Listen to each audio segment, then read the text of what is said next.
The cargo on Flight 19 was 430 kilos. 280 of that was cocaine. The rest was a man. You knew before takeoff. You could hear him through the cargo bulkhead, breathing, shallow and fast. The way a person breathes when their hands are bound and they don't know where they're going. You ran through the checklist the way you always do. Engine temps, fuel state, flaps, trim. Then you advanced the throttle.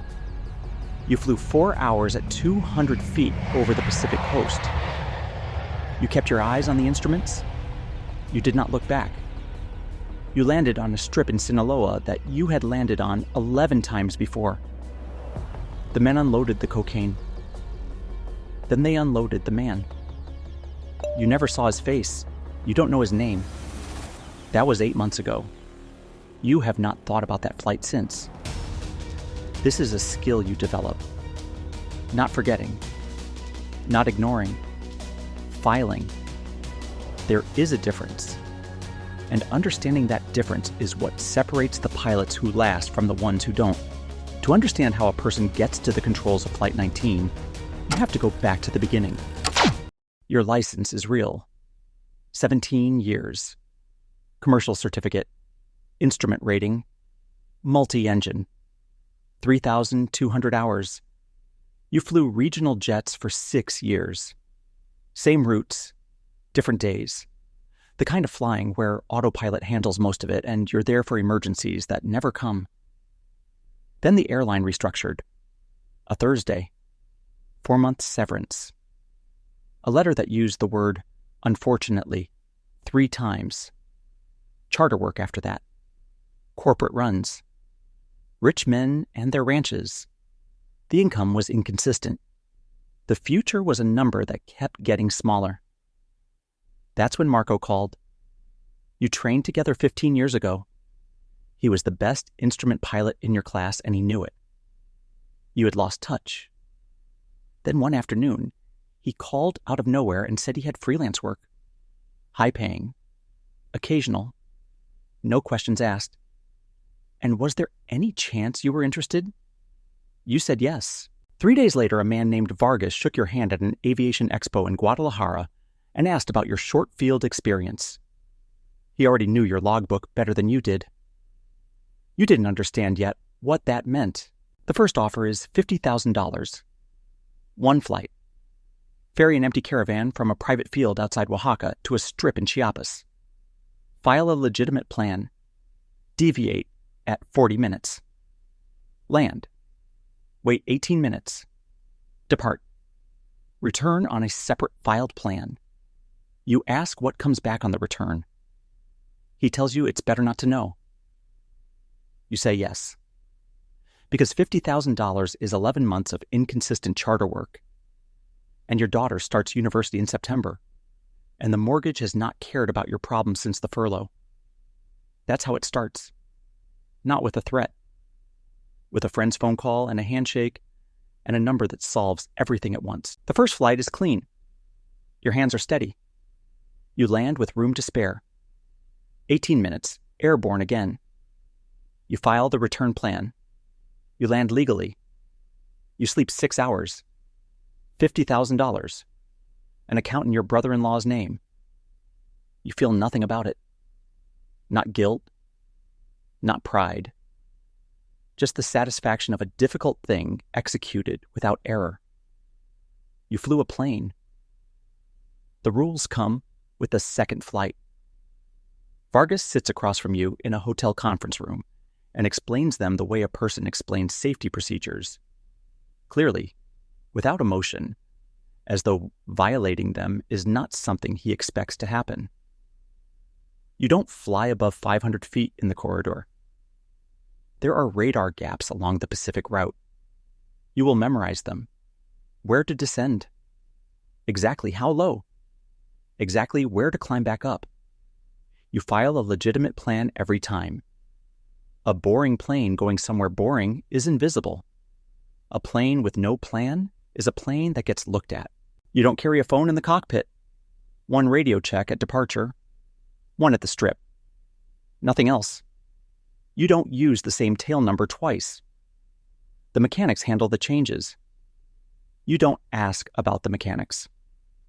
And the last rule, the one he says looking directly at you slowly, you don't discuss routes.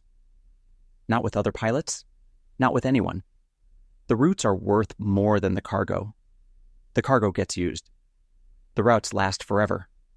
You memorize the rules the way you once memorized emergency procedures.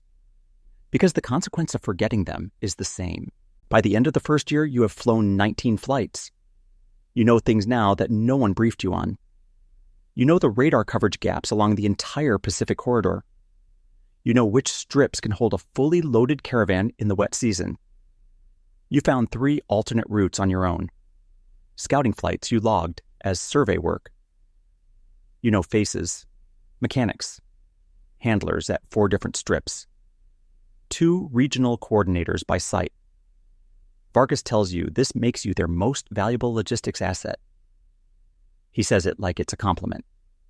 You sit with it for a day. Then you understand what it actually means. You find out about Marco on a Tuesday. Not from Vargas. Not from anyone in the organization. From a newspaper. A small item, page 7, regional section. A pilot reported missing in Veracruz. Last seen 8 months ago. Colleagues describe him as experienced, careful. Family is asking for information. The photograph is Marco. You put the paper down. You sit very still. You do the math. Marco called you 14 months ago.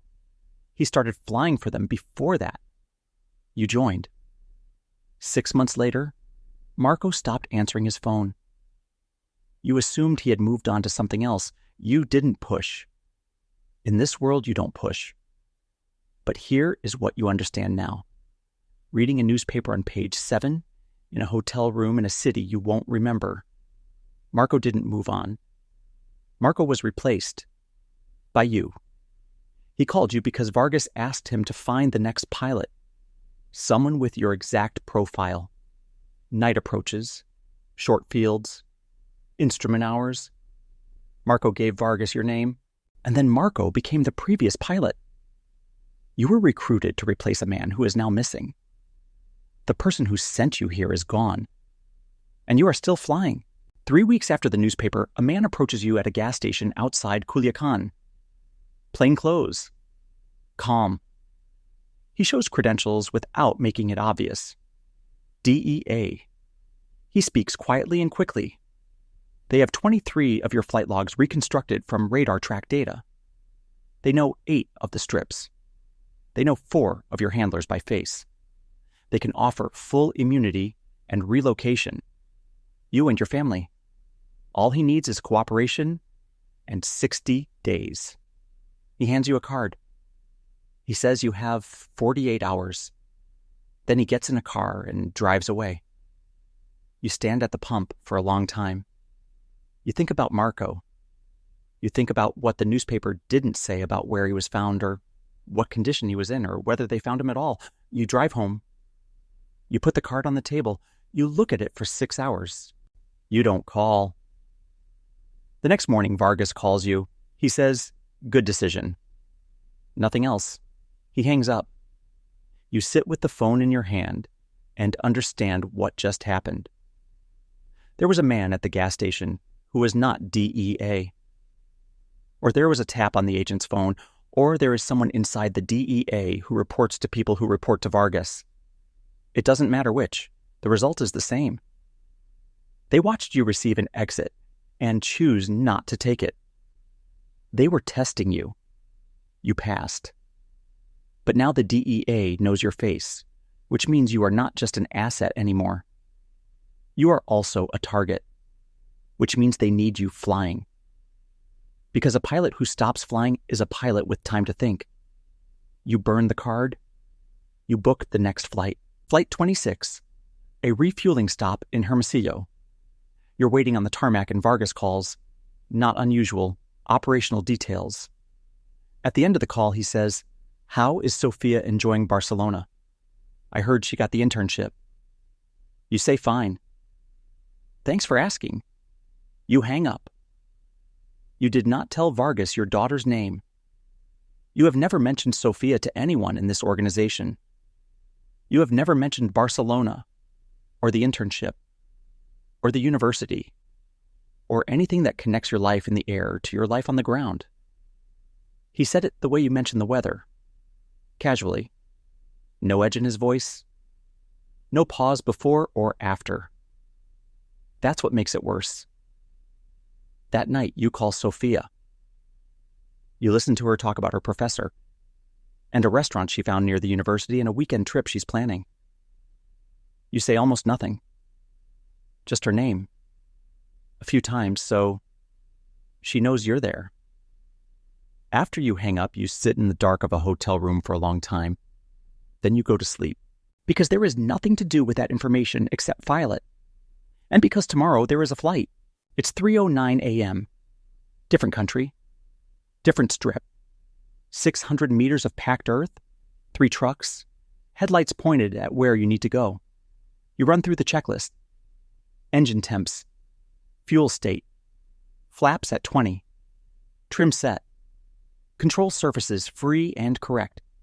You reach into the side pocket for your logbook. Your hand finds something else. A phone. Not yours. A burner. You've never seen it before. 1 unsaved contact. 1 message. Sent 2 hours ago. We know who you are. We know what you carry. We know about Marco. Reply when you're ready. You hold it for a long time. You don't know who sent it. DEA with a different number? A rival organization who wants your routes? Someone inside who is building their own exit and needs a pilot? Every option is a trap. You know this because you are still alive, which means you are good at recognizing traps.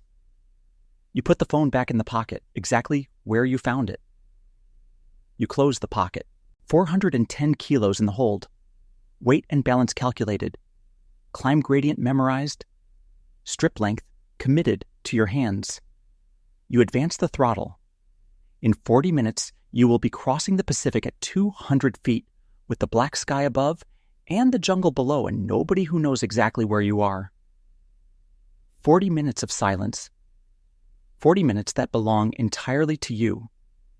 It is the only freedom left. And the only way to keep it is to keep flying. You lift off into the dark. There is no way out.